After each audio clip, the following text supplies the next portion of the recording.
자, 여러분, 오늘은 제가 1월 30일 정도에 갔다 온 전시 얘기를 좀 들려드릴 건데, 그때는 제가 너무 여유가 많이 있어가지고 이거 4월 달까지 하니까 그때쯤 가서 말씀드려야지 라고 생각을 하고 있다가 어느새 4월이 되어버렸습니다. 그죠? 그래서 더 이상 미룰 수 없는 시기가 되었고, 전시가 너무 좋아요. 너무 좋아서 사실 그때 RS 이트론 GT 시승할 때 갔다 온 건데 더 이상 미룰 수 없는 얘기가 되어버렸기 때문에 지금 좀 말씀을 드릴 거예요. 전시 너무너무 좋고 성수동에서 하고 있는 전시고요. 제가 이걸로 칼럼도 썼어요. 그래서 뭐 칼럼 얘기도 좀 드리고, 그리고 전시 소개도 좀 드리고요. 더 늦기 전에 강추드리는 시간, 여러분의 주말을 책임지는 더파크 전시 추천 들어가 보겠습니다. 제가 쓰고 있는 칼럼부터 좀 말씀드리는 게 좋을 것 같은데, 제가 요즘에 경향신문의 그 주말판입니다. 그래서 경향신문의 정우성의 일상과 호사라는 칼럼을 지금 진행을 하고 있어요. 격주간 칼럼 마감을 하고 있는데요. 지금 한 5번 정도 썼고, 제일 최근에 썼던 칼럼은 제가 볼보 스웨덴 트립 다녀왔던 그 내용을 썼습니다. 그때 뭐 EX30만 시승한 게 아니라 정말 풍성한 라이프스타일 체험들을 많이 했기 때문에 그거를 또 영상 한 편으로 준비를 좀 하고 있어요. EX30을 둘러싼 여러 가지 스웨덴 문화에 대한 그런 체험들을 한번 영상으로 정리해서 말씀드릴 예정이고요. 기대해 주십시오. 이거 되게 재밌을 거예요. 그리고 제가 3번째로 썼던 일상과 호사가 바로 이 반클리프 아펠의 전시였습니다. 오늘은 RS 이트론 GT고 지금 대림 성수에 와 있어요. 반클리프 전시 보러 왔습니다. 성수동 디뮤지엄에서 지금 하고 있고요. 4월 중순까지 해요. 그러니까 이 영상이 올라가는 시점을 기준으로 얘기하면 한 2주 정도 남은 그런 전시입니다. 제가 이 칼럼을 어떻게 시작했냐면, 제가 정말 좋아하는 영화 얘기를 했거든요. 우디 앨런 감독의 영화고요. 미드나잇 인 파리라는 영화 아마 좋아하시는 분들 되게 많을 거예요. 밤마다 남자가 호텔을 빠져나오는 데는 다 이유가 있었다. 방에는 결혼을 앞둔 아내가 있었지만 미처 거절할 수 없는 유혹이었다. 이게 어떤 유혹이었냐면, 사실 이 사람이 파리를 여행하는데 파리의 어떤 지역에 가면 정말 오래된 클래식카가 나를 데리러 오고 그 차를 타고 시공을 초월할 수 있는 그런 내용이었잖아요. 영화가 그런 내용이었고, 넘어가는 이 사람은 작가 지망생이었는데 F. 스캇 피츠제랄드도 만나고 달리도 만나고 해밍웨이도 만나고 정말 시대를 풍미했던, 가장 문화적으로 융성했던 시대의 작가들을 직접 만나서 막 이야기도 하고 파티도 하고, 아마 비슷한 경험들 다 하셨을지 모르겠습니다.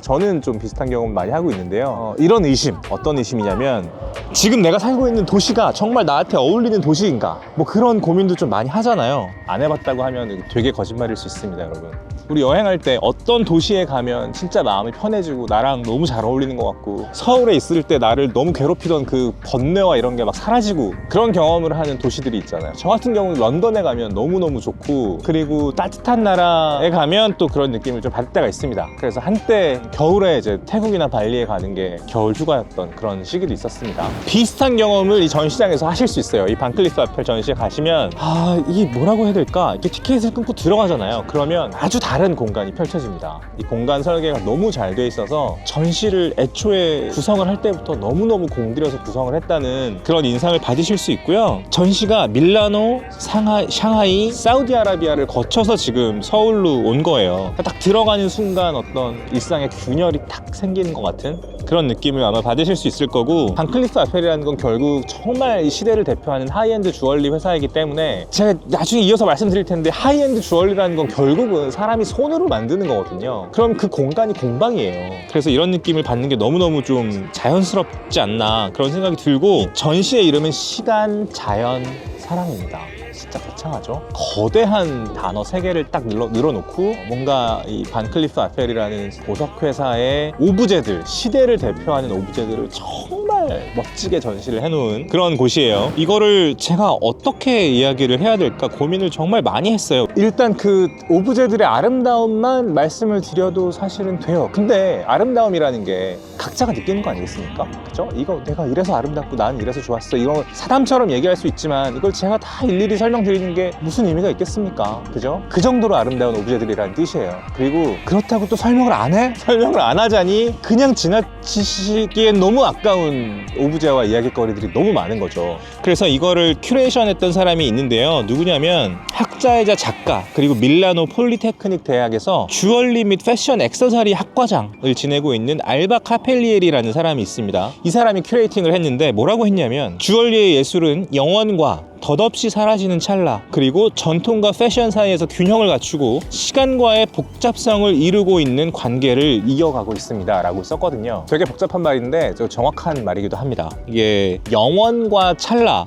그리고 전통과 패션 사이에서 균형을 이루고 있다고 이야기를 하잖아요. 일단 어떤 시간성 위에 있다는 뜻이기도 한데요. 우리가 이런 주얼리를 착용하고 뭔가 누군가에게 인상을 주고 내가 이걸 감상하는, 내가 이걸 가지고 있는 어떤 순간을 딱 감상하고 캐치하는 그 순간은 정말 순간이란 말이에요. 그리고 패션이라는 것의 속성도 그렇습니다.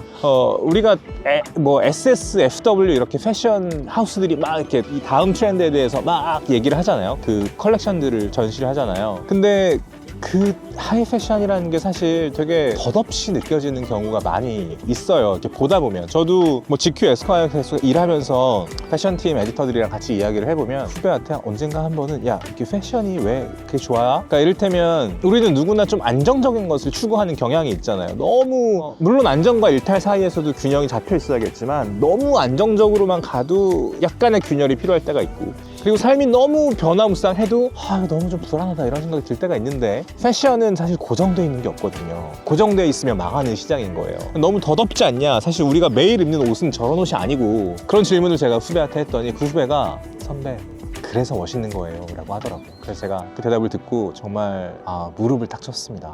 맞아, 덧없는 아름다움이라는 것도 있고 정말 불꽃처럼 확 타올랐다가 사그라드는 그런 데서 느껴지는 쾌감도 있는 거잖아요. 그죠? 그리고 인생의 가장 아름다운 어떤 시기, 정말 불꽃 같은 시기를 누구나 좀 회상하고 희구하면서 되게 좀 노스텔지아에 젖는 그런 경험도 많이들 하고 계시고, 그런 면에서 이 영원과 찰나 혹은 패션과 전통은 되게 센 콘트라스트를 가지고 있는 단어들인데요. 그 사이에 정말 잘 만든 하이 주얼리 보석들이 있는 것이 아닌가 그런 생각이 들었어요. 그래서 전시에서 보시면 정말 유명한 셀러브리티나 역사 속의 순간에 함께했던 이 반클리프 아펠의 오브제들이 전시돼 있어요. 막 무슨 사우디 누구 국왕의 딸이 결혼했을 때 착용했던 이것이었는데 그게 또 누구 셀러브리티가 어디서 했었고 막 이런 역사들이 다 있단 말이죠. 그 역사는 그 역사로 사실은 그 씬들은 지나간 거죠. 그 순간으로 끝난 거지. 하지만 그게 찰나잖아요. 하지만 그 오브제는 영원히 남아서 지금 서울에서 전시가 되고 있다는 거예요. 찰나와 영원 사이에서 균형을 잡고 있다는 것은 그런 거겠죠. 그렇다고 그 많은 시간이 지났을 때 이게 바래느냐? 그렇지도 않잖아요. 아름다움 자체는 영원한 거니까. 그리고 이런 영원한 아름다움을 가지고 있는 오브제들을 만든다는 것도 사실은 대단한 일이죠. 그래서 우리가 반클리프 아펠을 얘기할 때 메종이라는 표현을 되게 많이 접하실 수 있을 텐데, 메종은 프랑스어로 집이라는 뜻이고요. 이런 이제 하이 주얼리 브랜드를 얘기할 때 메종이라는 단어를 보신다면 그것은 공방을 의미하는 경우가 되게 많습니다. 반클리프 아펠 경우는 1906년에 파리 방돔광장 22번지의 매종을 차리면서 시작한 브랜드예요. 1906년이니까 역사가 대단하죠. 그리고 이 서울 청담동에 있는 반클리프 아펠 매장의 정식 명칭도 반클리프 아펠 서울 매종입니다. 매종이라는 건 이런 의미가 있는 거고, 제가 이 매종이라는 얘기를 계속 왜 드리는지 조금 이따 이해하실 수 있을 거예요. 물리적으로는 공간 그 자체, 그리고 형이상학적으로는 해당 브랜드를 둘러싼 다양한 의미를 포괄하는 단어로서 매종이라는 말을 쓰고 있는 거예요. 그래서 이걸 그냥 보석 전시라고 하면은 되게 섭섭해집니다. 근데 여기에 이 전시장에 있는 이 많은 예쁜 아름다운 이 오브제들을 그냥 보석이라고 표현한다는 건, 런던에 우리가 되게 유명한 수제 양복점들이 많이 늘어서 있는 그 길이 있잖아요. 거기에서 장인들이 짓는 그 수트를 그냥 직물이라고 부르는 거랑 되게 비슷한 거예요. 냉소를 접어두셔야 됩니다, 여러분. 그러니까 이런 어떤 형이상학적인 오브제들을 우리가 만났을 때 그냥 보석이잖아. 내가 이걸 평생 살 일도 없는데 이거 봐서 뭐하냐? 혹은 뭐 저게 가격이 얼마인데 집을 팔아도 못 사겠네, 뭐 이런 얘기들 많이 하잖아요. 흔히 이제 자동차도 마찬가지인데 뭐 벤틀리나 롤스로이스 같은 거 이렇게 얘기하다 보면 그런 농담들 많이 하죠. 근데 그거 뭐 꼭 가져야 맛은 아닙니다, 여러분. 가질 수 있다면 물론 좋겠지만 그런 세계가 있다는 걸 우리가 알고 그 세계를 즐기는 것도 정말 큰 즐거움이에요. 이런 전시가 왜 존재하겠습니까? 그죠? 전시회장에 가면 이런 너무 공들여 만든 아름다움의 세계가 있다는 걸 우리가 즐길 수 있기 때문에, 소유하지 않고도 즐길 수 있기 때문이거든요. 그래서 그런 냉소를 일단 접어두시고 접근을 하시는 게 되게 좋을 것 같고요. 접어두셨다면 딱 두 가지를 말씀드리고 싶습니다. 하나는 현장이고요, 하나는 사람이에요. 사람부터 말씀드리고 싶은데, 이렇게 전시장에 이렇게 쭉 보시다 보면 몇 가지 구획으로 나눠져 있는데 아마 공간성을 완전히 잃으실 수도 있어요. 저는 원래 약간 방향치이기 때문에 이렇게 방향이 이렇게 좀 틀어지면 여기가 어딘지 잘 모르는 경향이 있거든요. 그래서 시각적으로 보고 길을 찾는 사람인데, 너무 공면이 다 이렇게 예쁘게 되어 있고 그걸 이렇게 따라서 움직여야 움직이다 보면 내가 어디에 있고 다음이 어디인지도 사실은 좀 까먹는 그런 환상적인 전시장이에요. 그래서 가보면 어떤 구역에 도착하면 파리 방동광장 22번지 반클리프 앞에 파리 매종에서 보석들을 직접 세공하고 있는 장인들의 이야기가 비디오 클립으로 계속 상영되고 있거든요. 이거를 꼭 보셨으면 좋겠습니다. 이걸 정말 제가 강하게 추천드리고 싶은 이유가 있는데요. 저도 다시 한번 가서 보고 싶은데 판타지와 현실 사이의 괴리를 메워주는 게 바로 그 비디오 클립이에요. 우리가 거기 전시되어 있는 보석들만 보면 그냥 너무 아름답고 내가 누군가 평생 한 번 목에 걸어볼 수 있을까? 손목에 찰 수 있을까? 정말 어려워지는 그런 보석들이 전시되어 있지만 그걸 실제로 만드는 사람들은 정말 그 방동광장 22번지 반클리프 앞에 매종에서 10년 된 도구를 가지고 그걸로 자기만의 방법으로 자기만 할 수 있는 어떤 손재주라고 하는 말도, 손재주라는 단어도 좀 가볍네요. 하여튼 그런 걸로 나만 할 수 있는 비법으로 그걸 완성하는 거란 말이에요. 그걸 알고 나서 그 영상들을 보고 나와서 이 오브제들을 보면 정말 달라 보입니다. 어떻게 달라 보이냐면요, 제가 되게 좀 기억에 남는 그 보석들이 몇 개 있어요. 일단 다양한 무희들이 존재합니다, 여러분. 반클리프 아펠은 그 춤춘 댄서에 대한 애정이 각별한 회사예요. 그래서 발레리나들의 어떤 춤사위 같은 것을 정말 다양하게 재현해 놓은 그런 다양한 브로치도 있고 뭐 어쨌든 되게 많아요. 근데 자세히 보시면 그 댄서의 얼굴이 다이아몬드고 루비가 어떤 치마고 또 다른 보석이 상의를 하고 있고 금 같은 금속으로 너무 예쁘게 팔을 이렇게 표현하고 있고, 근데 그게 또 이렇게 고정되어 있지 않아요. 근데 이거를 현장에서 제가 보라고 말씀드리는 이유가 뭐냐면 이것은 사진으로 봐도 안 되고 영상으로 보셔도 안 됩니다. 현장에서 이렇게 움직이면서 거기 세팅해 놓은 빛에 따라서 이 댄서의 모양이 어떻게 바뀌는지, 이 보석이 어떻게 반짝반짝 빛나는지를 직접 보셔야 돼요. 그게 너무너무 저는 인상 깊었고, 극락조라는 작품인데 극락조도 보면은요, 몸은 옐로우 골드 소재의 조각이고요, 날개 깃털은 사파이어의 파랑 그리고 루비의 빨강이고, 새 부리가 유난히 반짝이는데 여기가 이제 플래티넘의 브릴리언트 컷 다이아몬드 세팅을 더해서